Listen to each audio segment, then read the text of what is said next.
Neemias capítulo 6, do versículo 1 a 3.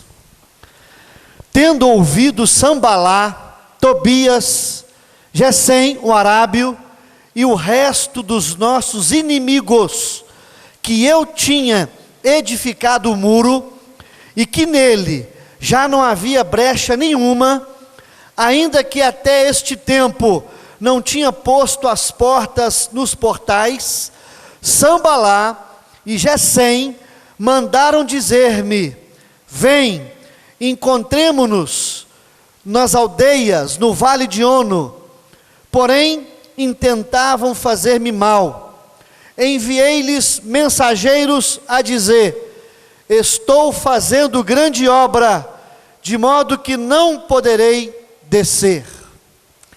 Estou fazendo grande obra, de modo que não poderei descer. Meus amados, a palavra Neemias representa alegria, prazer, deleite, contentamento, consolo. Mas este homem chamado Neemias, que tinha o nome de alegria, ele recebe uma má notícia que entristece muito o seu coração. O seu irmão traz para ele uma notícia terrível: é que os inimigos tinham prevalecido contra Jerusalém, eles tinham atacado, e eles levaram a maioria para o exílio, para o cativeiro como escravos. Alguns que tinham sobrado, eles estavam em desprezo, ruína e miséria. E também os muros tinham caídos, destruídos, as portas queimadas a fogo.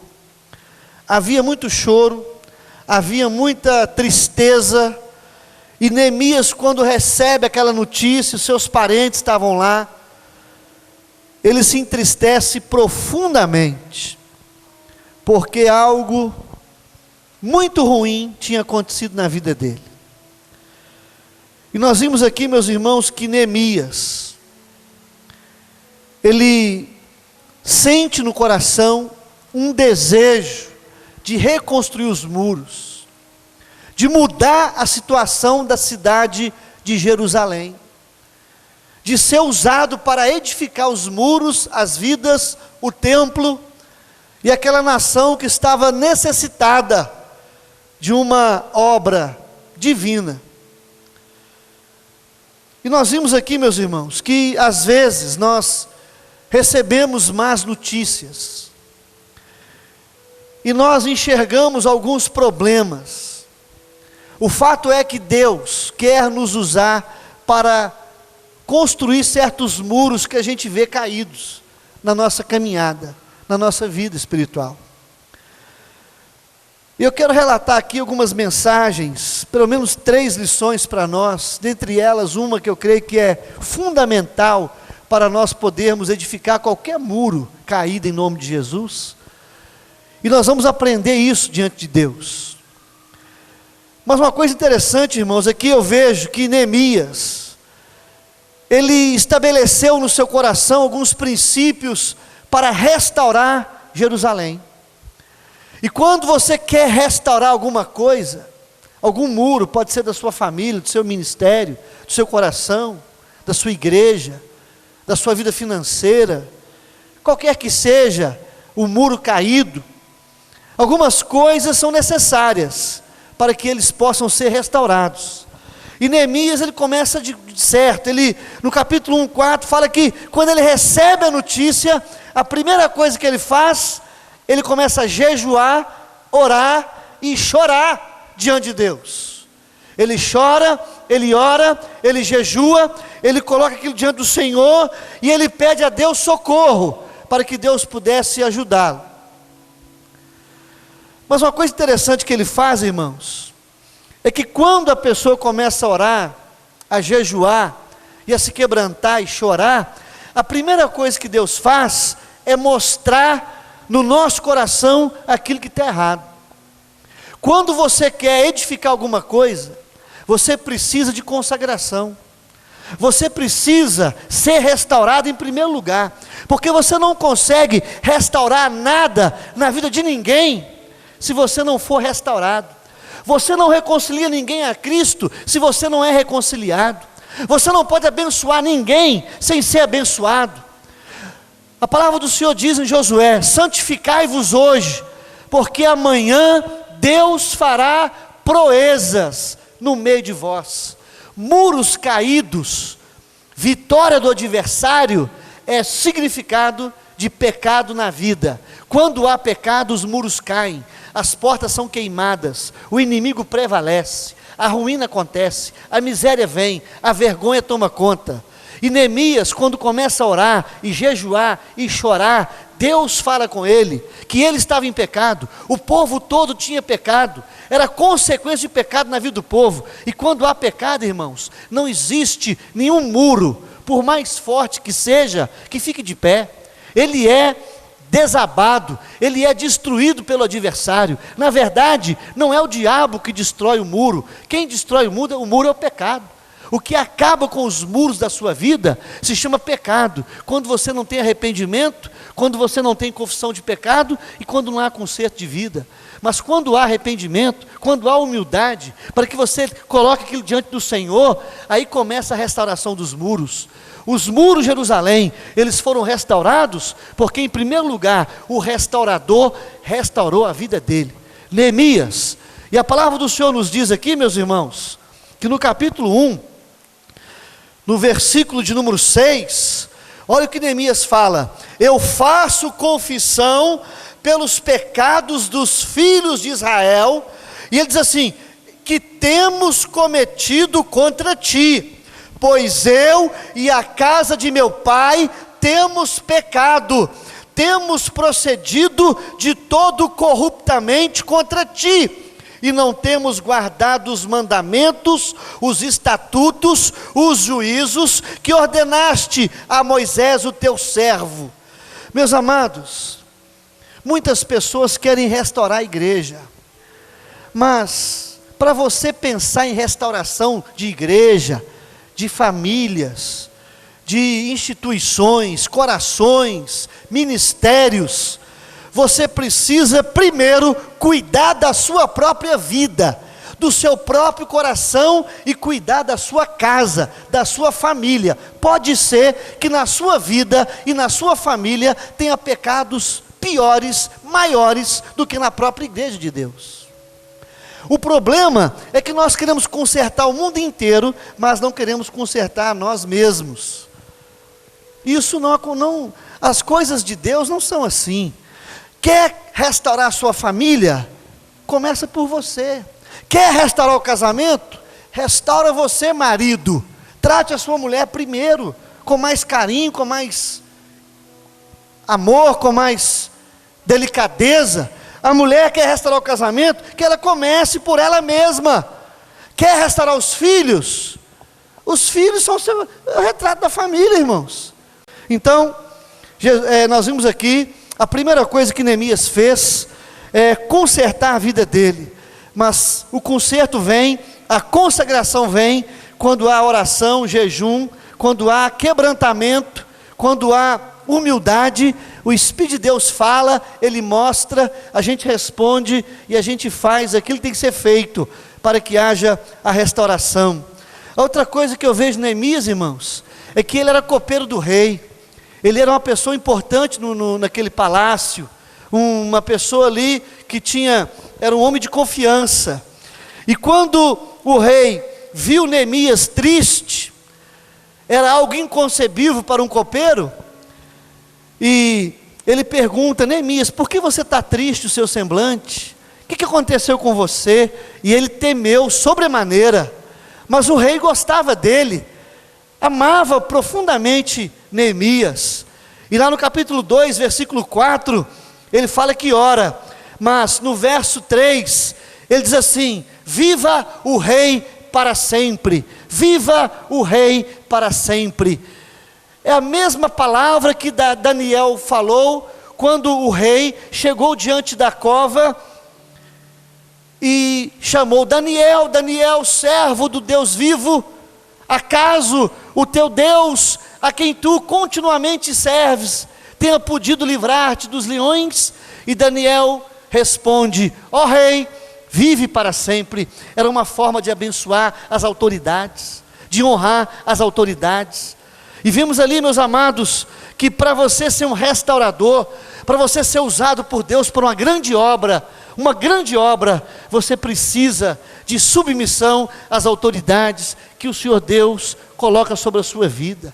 Ser um abençoador, ser um intercessor, ser obediente, ser amigo e amar essa pessoa.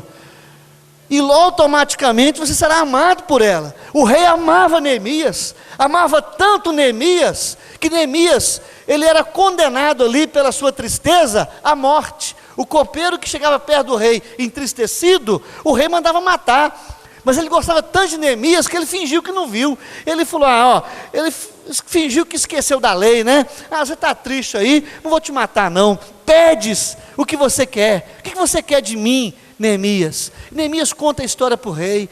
Minha família está em ruína, os muros caíram, as portas queimadas a fogo, o povo está desprezado, muita miséria, muita vergonha, e eu estou muito entristecido.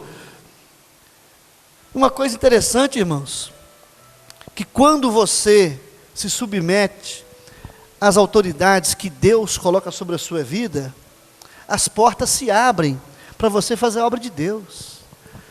E a Bíblia diz que quando o rei perguntou para Neemias o que ele queria do rei, fala que Neemias fez uma oração relâmpago, foi um telegrama para o céu, e orei ao Senhor. Ele falou, quando ele pediu para eu falar, eu pedi a Deus sabedoria, e ele pediu ao rei para que o rei o enviasse para restaurar. Ele pediu férias, pediu licença, ele pediu férias de 52 dias, na verdade não foram 52 dias, pediu ali uma licença médica, ele pediu ali para ele sair do palácio, e o rei concebeu na hora.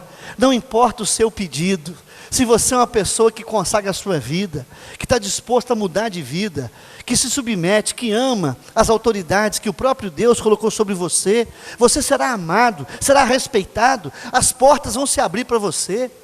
E o rei abriu as portas para ele e falou o seguinte: você vai, e mais, deu uma carta para ele apresentar aos governadores das cidades, para pedir o que ele precisasse, e tudo que ele precisou, os governadores deram para ele, as madeiras, todos os materiais necessários para a reconstrução, ainda mandou oficiais do exército, e uma cavalaria de soldados, para protegê-lo, no meio do caminho, dos inimigos.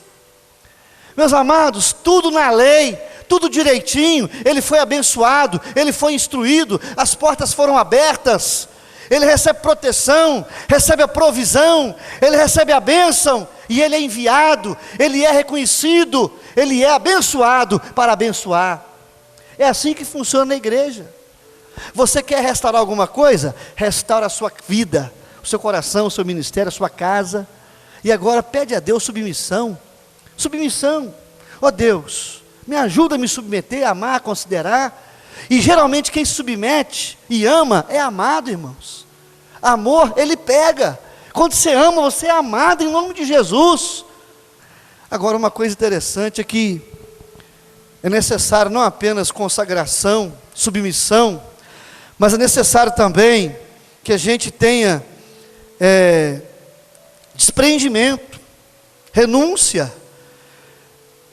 O rei nem pensou nisso não, mas pensa para você ver, irmão, que ele morava no palácio, ele comia a comida do rei, ele bebia as coisas que o rei bebia, ele participava das festas que o rei participava, ele morava no palácio, amigo do rei, cargo de confiança, a melhor comida, a melhor casa, a melhor roupa, o melhor salário, a pessoa mais importante estava do lado dele, tudo que ele pedia o rei concedia a ele. Irmãos, era muita moral, mas ele abriu mão de tudo. Irmãos, para restaurar, nós precisamos de renunciar qualquer coisa para fazer a obra de Deus, porque a obra de Deus não é o benefício pessoal, não é o benefício próprio, não é a vontade nossa, é a vontade do Senhor. E hoje em dia as pessoas querem muito mais ser servido do que servir, ela quer ser obedecido do que obedecer, ela quer mais usufruir das coisas de Deus do que servir a Deus. A inversão de valores. E Neemias, ele abre mão do palácio, ele abre mão do cargo mais importante, e ele vai. Irmãos, de repente Deus, ele pede a você para abrir mão de alguma coisa, para fazer a obra dele. Você está disposto a abrir mão de alguma coisa, em nome de Jesus? Só faz obra de restauração quem é consagrado, quem é submisso e quem é desprendido, amém? Amém? Se você é muito apegado às coisas, apegado aí a algum cargo, algum dinheiro, alguma cidade, não, se Deus mandar eu ir lá para a China, eu não vou de jeito nenhum, não gosto de China. Mas eu não abro mão. Irmãos, o que Deus quer de você, sabe o que é? Total desprendimento, amém? Senhor, faça a tua vontade, seja onde for, em nome de Jesus, e para a glória do Senhor, não importa onde, não importa o que, não importa o que eu tenho que largar, não interessa, quero a tua vontade para a minha vida. Só que tem um detalhe, meus irmãos. Neemias, ele foi enviado por rei, ele renunciou, se submeteu, orou, consagrou, ele foi preparado, amém? Agora, só que tem um detalhe, irmãos, ele enfrentou algumas lutas. Na igreja, nós enfrentamos lutas. Quando você quer restaurar alguma coisa, luta contra você. Quais são as lutas que vêm contra nós? Primeiro, a palavra de Deus diz lá no verso capítulo 2:10, ficaram sabendo, Sanbalá desagradou muito o seu coração, que alguém queria procurar o bem dos filhos de Israel. Sanbalá, Tobias, Gesem, o Arábio. Meus irmãos, quando nós queremos fazer a obra de Deus de verdade, o inimigo vai ter ódio mortal de você, para tentar impedir que você continue a fazer a obra de Deus. Ódio mortal do inimigo. Agora, como que o diabo vai demonstrar o ódio por você? Através de certas pessoas, que o próprio Satanás põe no seu caminho para te odiar, por aquilo que você está fazendo, não pelo que você é, mas pela obra que você pegou para fazer. Não é porque Neemias era isso ou aquilo, não. Bem claro, os inimigos ficaram chateados, ficaram revoltados, porque ele queria reconstruir os muros de Deus. Quando você quer fazer a obra de Deus, irmão, o inimigo vai querer ficar contra você de qualquer maneira. Ódio, prepare-se para o ódio do inimigo. Segundo, desprezo, zombaria. Olha só o que está lá no capítulo 2, a palavra de Deus fala assim: eles zombaram e nos desprezaram e disseram, que isso que fazeis? Que isso que fazeis? Começou a desprezar, começou a zombar. Quereis rebelar-vos contra o rei? Meus irmãos, quando você quer fazer a obra de Deus, o povo zomba da gente. Quantas pessoas estão zombando de nós aí? Eles querem fazer algo ali em Contagem, igreja presbiteriana. Que negócio é esse? Logo aquele povo, logo aquele pastorzinho. Desprezo, ódio.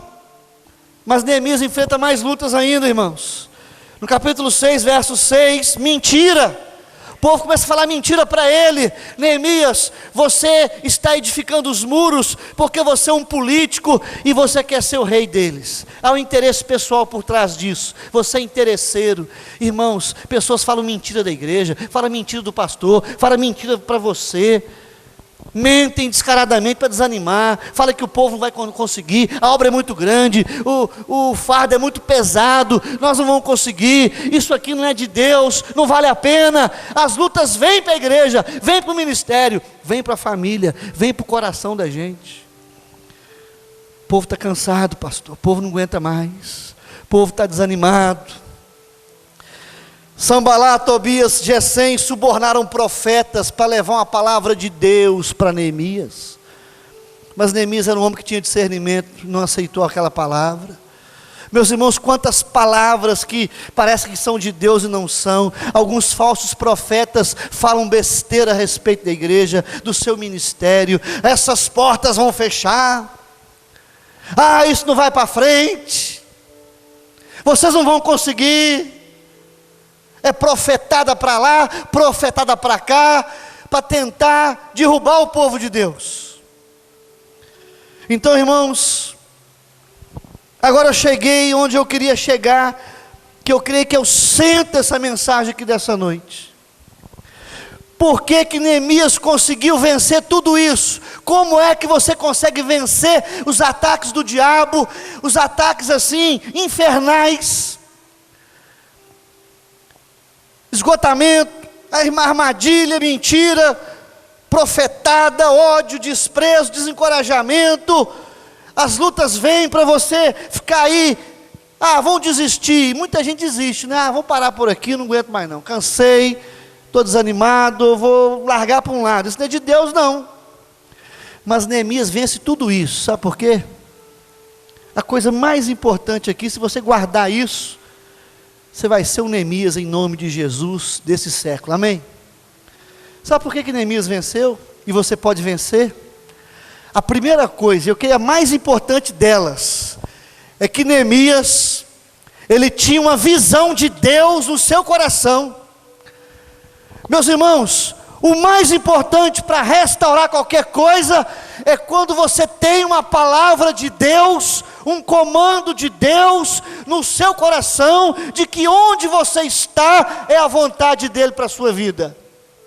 Se você tem a palavra que Deus quer você aqui, que é um plano dEle para a sua vida, você vence qualquer coisa, pula qualquer obstáculo e vence qualquer adversário, em nome de Jesus, porque a vontade de Deus é boa, perfeita e agradável. Ali Ele te fortalece, te encoraja, te dá fé, te dá visão, proteção e tudo que você precisa para continuar firme em nome de Jesus. Mas, se não tiver visão de que Deus é aquele que manda fazer, é melhor não fazer nada e sair fora, porque a única pessoa que nos mantém de pé, diante de qualquer desafio e qualquer obra, é se Deus nos quer nela ou não. É isso que é a chave do ministério. Antes de você querer sair fora, mas antes de você enfrentar o problema, você tem que falar: Senhor, é a tua vontade para a minha vida, Deus? É o que Gideão falou com Deus: o Senhor me quer nessa guerra mesmo? O Senhor me quer nessa guerra mesmo? E ele pede um sinal, depois ele pede 2 sinais, ele queria convicção. Deus está disposto a fazer o mesmo por você. Peça sinais para Deus, para que Ele te encoraje, te dê fé para enfrentar qualquer coisa, porque os adversários são sutis, são enganadores, mentirosos, eles odeiam a igreja, e eles desprezam o seu trabalho, o seu ministério. Mas Deus, Ele te encoraja. Se Ele manda, Ele capacita. Ele dá provisão, proteção, conforto, consolo, dá coragem. Ele dá tudo que você precisa. Então no capítulo 2:12, olha o que está lá: não declarei a ninguém o que meu Deus pusera no meu coração para fazer em Jerusalém. Jerusalém.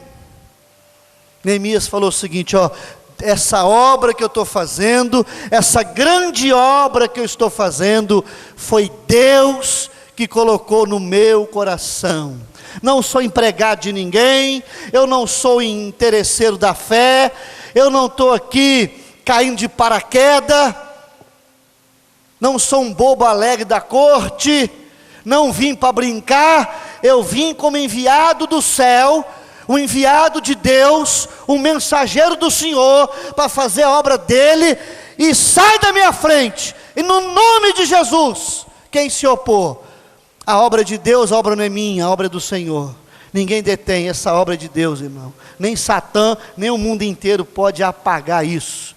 Quando Deus manda, quando Deus põe no coração, e você obedece, pode sair da sua frente qualquer coisa, você passa por cima, porque na verdade é Deus que te fortalece para o combate. Qualquer obstáculo, qualquer dificuldade, qualquer oposição, qualquer desencorajamento que venha, qualquer carta para atemorizar. Neemias recebeu cartas para atemorizar o coração dele. Quantas cartas você já recebeu? Quantas mensagens, quantas profecias falsas, quantas mentiras, quantos recados. Mas se você tem visão de Deus, nada tira você dessa casa, nada, ninguém. E Neemias, a primeira coisa que ele fez, a primeira porta que ele restaura, ele consagra para Deus. A honra e a glória é de Deus. Quando começa a restauração, a glória não é de Neemias, a glória não é sua, a glória é de Deus, não é do pastor, não é do conselho, não é da liderança, a glória é de Deus. Por isso que há um caminho para a restauração, o caminho começou certo. Neemias restaura a si mesmo, Neemias recebe visão, e Neemias consagra para Deus, porque ele sabia que tudo que ele tinha feito, o Senhor tinha capacitado, o Senhor deu a provisão, e tudo que era necessário para fazer o que tinha que ser feito. Ele consagra, capítulo 3, a primeira porta, ele fala o seguinte: gente, vem aqui, sacerdotes, levitas, vamos consagrar a Deus e agradecer, porque vamos começar e vamos terminar consagrando cada ato, cada vitória, cada pedra, cada tijolo a Deus Pai, Deus Filho e Deus Espírito Santo, amém? Vai restaurar alguma coisa aqui para a igreja? Não é seu nome que aparece, é a glória de Deus, amém? É assim que acontece. Gente que gosta de aparecer, gente que quer fazer. Tem gente que na igreja, se não vier aqui na frente, se não tiver reconhecimento, se não bajular de vez em quando, não gosta não, irmão. A igreja não é para ser, você não está aqui para ser bajulado, para ser reconhecido, para ser evidenciado. Você está aqui para servir a Jesus, está aqui para consagrar a Deus aquilo que você fez, porque é por causa dele e é para ele, e dele são todas as coisas, amém? Então Neemias tem visão, quem tem visão consagra aquele que deu a visão, amém?